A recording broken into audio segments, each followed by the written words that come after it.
from your local election headquarters. This is Politics Today with Jackie Kingston. Another winter storm hits Texas. We'll take a look at how ERCOT and Xcel fared during the snow. And many area voters are seeing their mail-in ballots sent back due to a recent change. How you can fix the issue before Election Day is next. Good morning, everyone. Thank you for being here, as always, this week. We're still thawing out after last week's snowstorm. Governor Abbott briefing Texans last week on what many are considering the first real test of the updates made to Texas's electric grid. He signed a disaster proclamation for 17 counties experiencing the most winter storm damage. He's expecting that number to rise as well. As a result of the winter weather, around 70,000 Texans were without power, but the state says that doesn't mean the electric grid is vulnerable. Texas electric grid is the most reliable and resilient that it's ever been.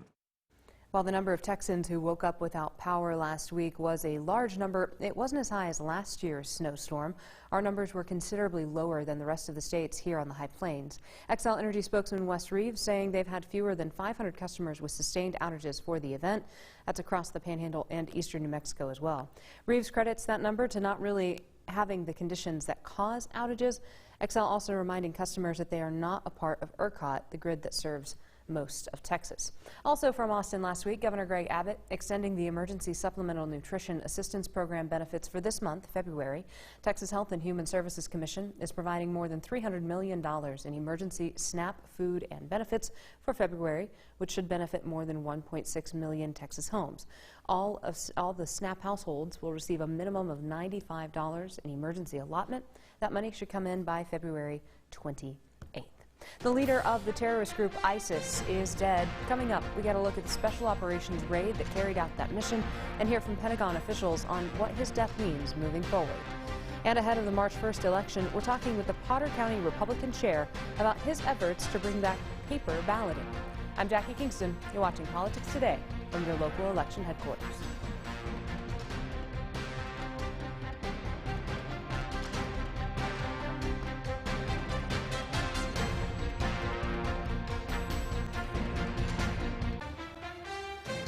The leader of ISIS is dead after a U.S. special operations raid. President Biden announcing that news on Thursday, hailing it as a victory against that terrorist group. Politics Today Washington correspondent Hannah Brandt has details about the operation.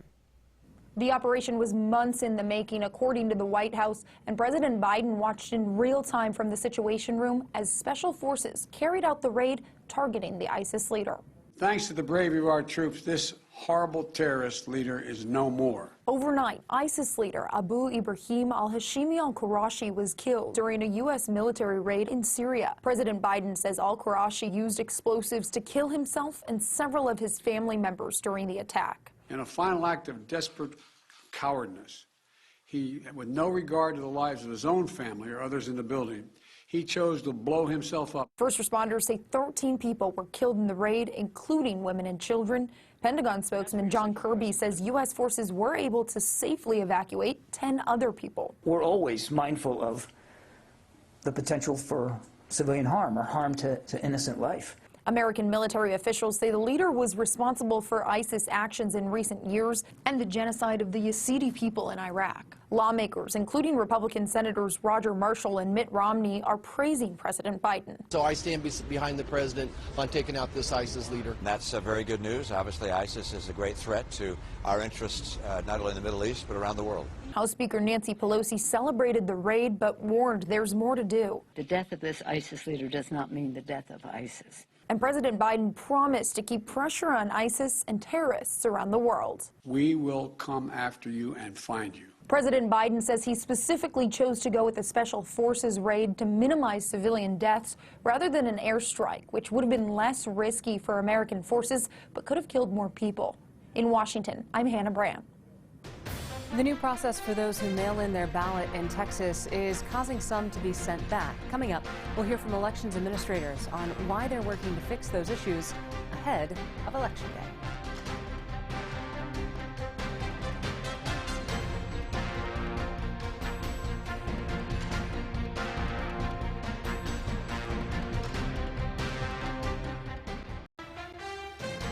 Changes to mail-in ballots in Texas as a result of Senate Bill 1 causing issues for voters here in our area. Politics Today's Kaylee Green hears from elections administrators about what by-mail voters should watch for and how to correct their ballots. Mail-in voters are now required to fill in their Texas ID number or the last 4 digits of their social under the secrecy flap on the carrier envelope. But Potter County Elections Administrator Malin Huntley says many people are missing it. About half of the ballots that we have received so far have that issue. It means that we're going to be returning their ballots to them because we have enough time before Election Day.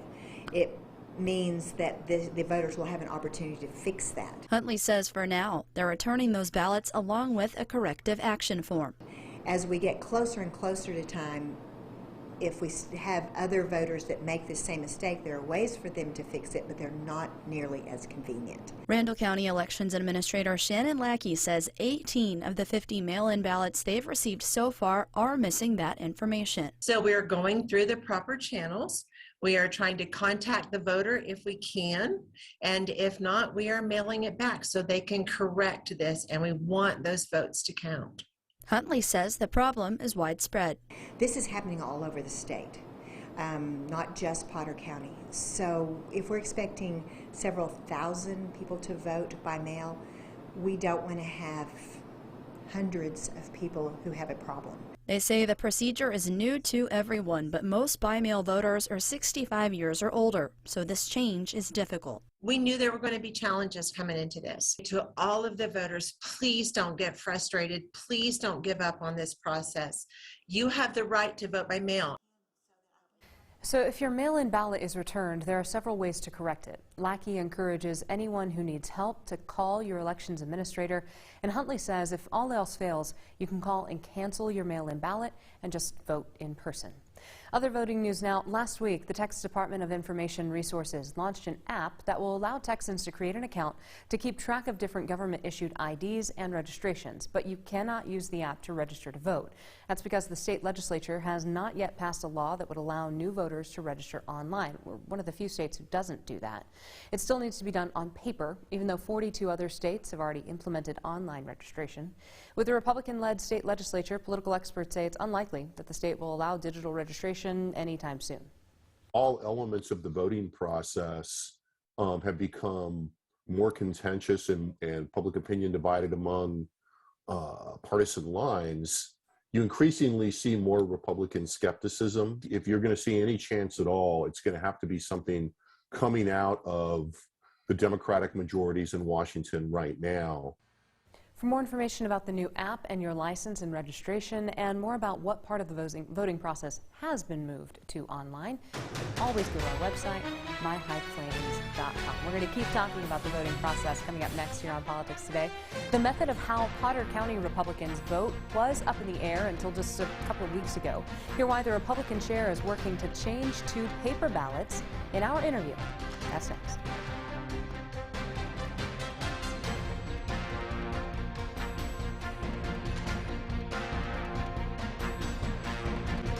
The chair for Potter County is working to go back to paper ballots. County commissioners took no action on a resolution that would have allowed it back in December, so it won't be happening in the March 1st election. But I wanted to talk with him about why he wanted to go back to paper balloting in the first place and where his plans move from here. When did all of this conversation about switching to paper ballots and maybe considering an alternative form of voting, when did all of that get started? Well, we used to do that for hundreds of years. It wasn't until about 2006 that we started using electronic voting here in Potter County. And, you know, the Democrats have been railing against the electronic machines since 2002, since they first came out. And they said they were suspect. They didn't trust them. There's, you know, you even have Kamala Harris on video railing about them.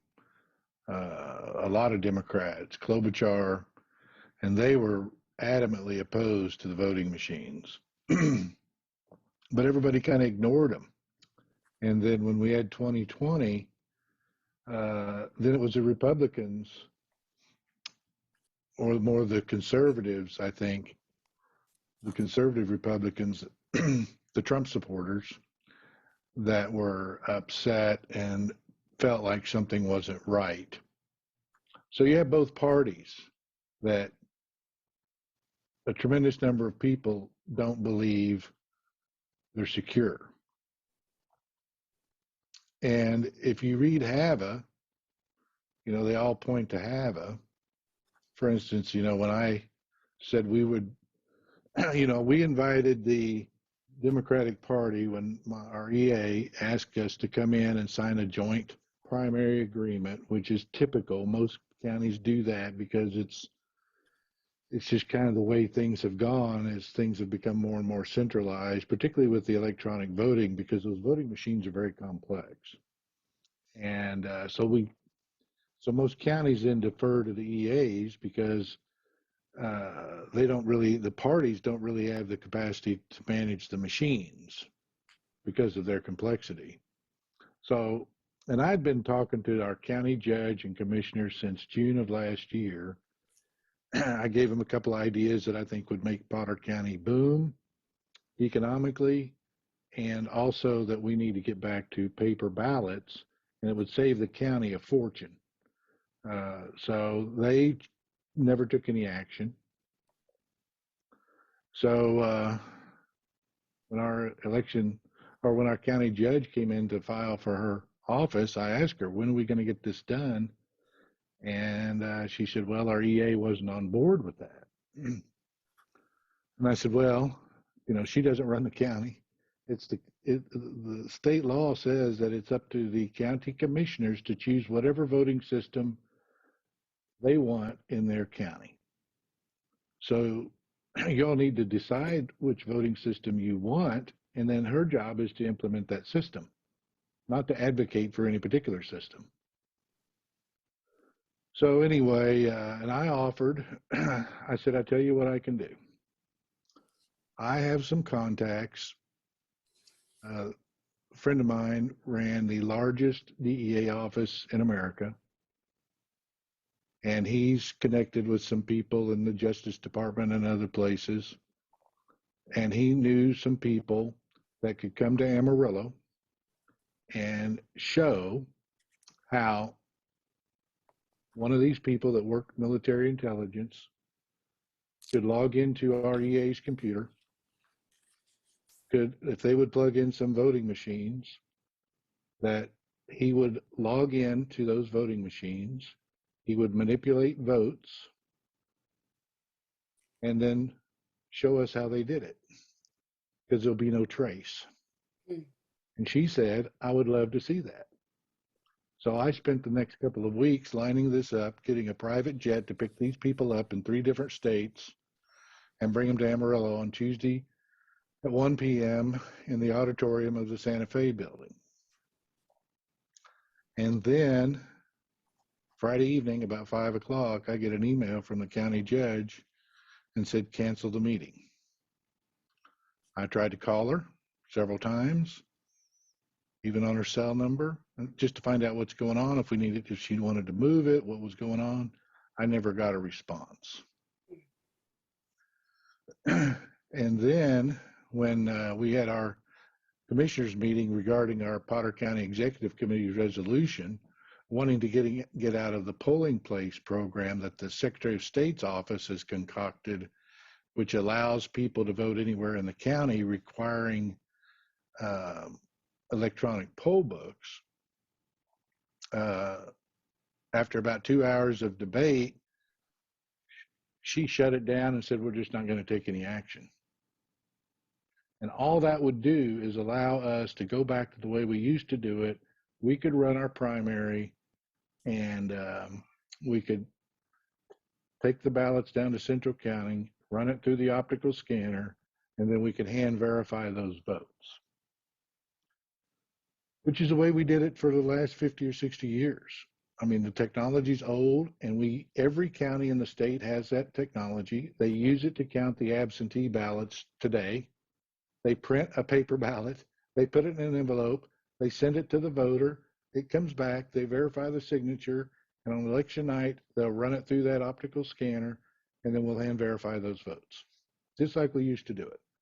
All we want to do is get back to that system because the voters have confidence in it, because I believe that a ballot is not a true ballot.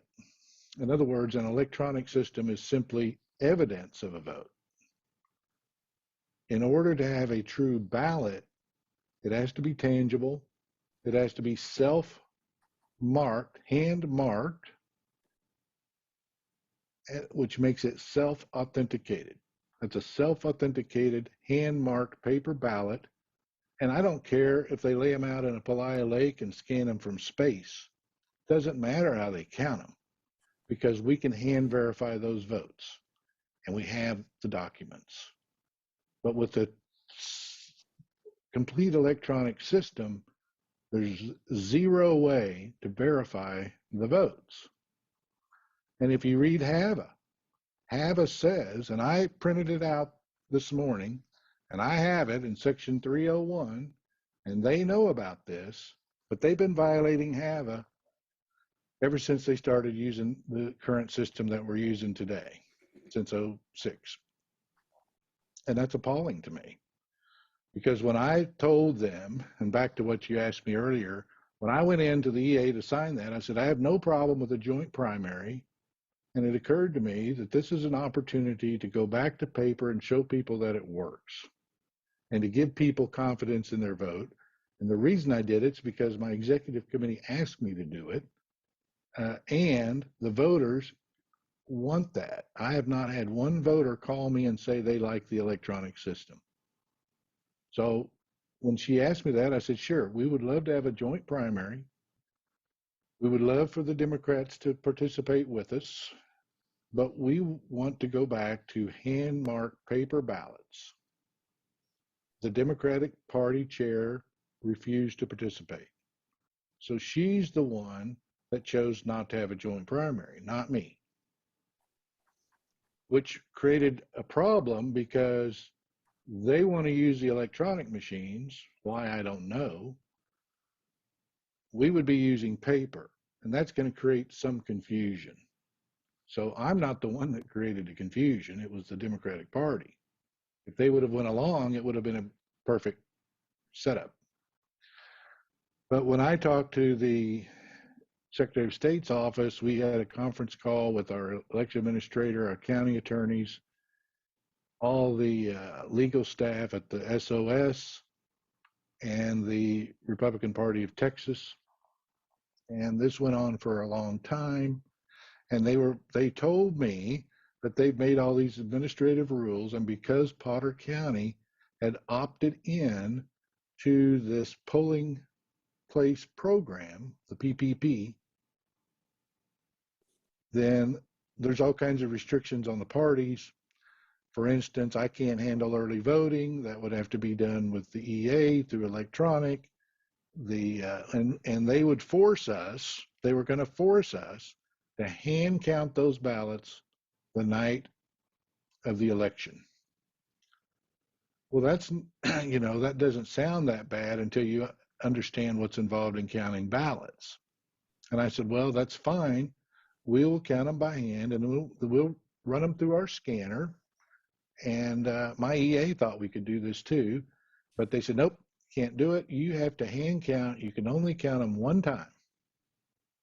We will not allow you to run them through your optical scanner to check them, to check the count. I mean, they put all these restrictions because of that polling place program that our county commissioner signed up for several years ago. I think that was around 2015. Okay. There is so much more to this. That's just part of the context to what Mr. Rogers is trying to achieve. So that's just part of the context. There's more to this interview. You can see it in full on our website, that of course, myhighplains.com. We'll wrap things up here on Politics Today right after this. Well, that does it for us this week here on Politics Today. Remember, early voting for the March primary runs from February 14th, Valentine's Day, to April 27th. Election Day is March 1st. Our candidate interviews with those who are running for Senate, for State Senate, for Kel Seliger's former seat, will be beginning next week. We've already started those interviews and excited to share those with you in the coming weeks. Don't forget that you can follow us on social media. I'm on Facebook and on Twitter and on myhighplains.com, where you can see the rest of that interview with Potter County Republican Chair Dan Rogers. Thanks for being here. Be safe. See you next week.